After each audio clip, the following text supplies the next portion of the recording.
Yeah, so hello, I'm Kingsley, the owner of Inky Blue Outremer 51, taking part in the GLYWO World Rally.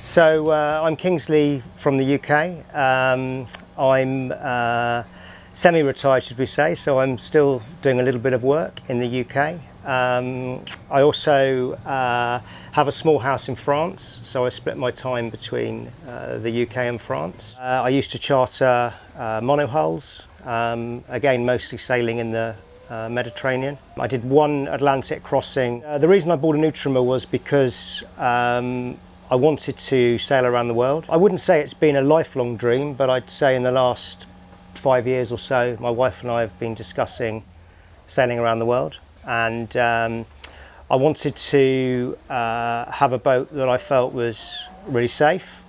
I wanted to have a catamaran because I enjoy the living platform.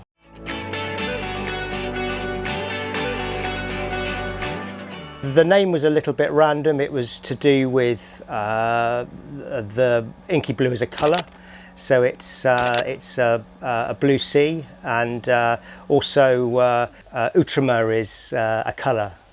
So it was really no more than that. It was fairly random.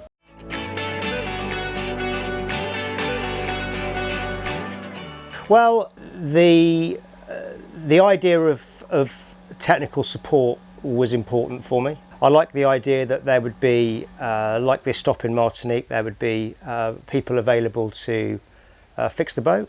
I like the idea of all the logistics being done, all the paperwork being done, the customs, going through the Panama Canal, for example. And I think particularly given the COVID environment, I felt that it would be important to have somebody dealing with some of the administration. And I think also I've met some very nice new friends from the rally. You know, already we have some friends that I suspect will be lifelong friends, both French and English speaking people. I think you've got like-minded people coming on a project like this. Everybody has the same goal in mind, and it's very nice mixing with those people and you know, sharing common goals.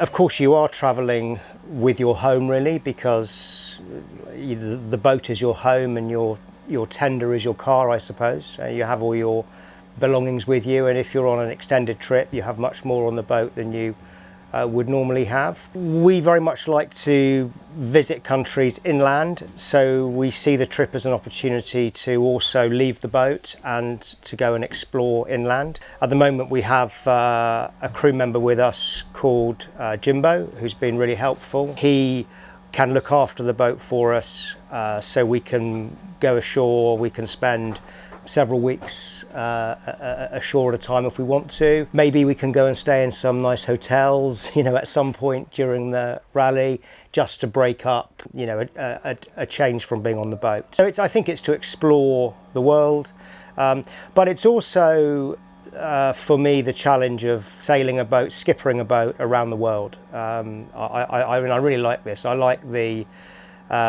technical aspect. You know, I like having to give consideration to the weather and the route, and you know, the excitement of going to a new place. That's also part of it for me.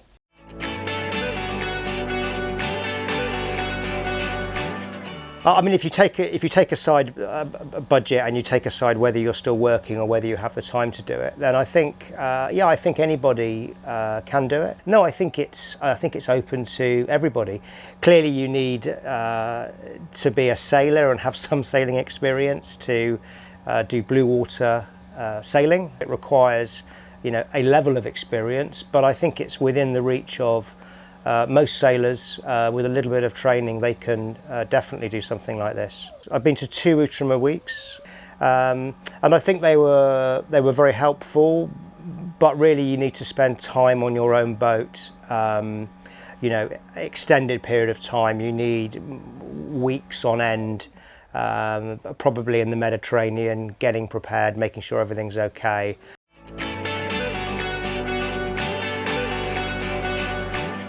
We actually went across the Atlantic with 5. I enjoyed the transatlantic, the boat went well, it felt safe. Yeah, it met my expectations. It was certainly more comfortable than when I did it in my previous boat. It's a nice break. It's nice not to be looking at social media every day. It's nice not to be looking at WhatsApp. I think it's refreshing.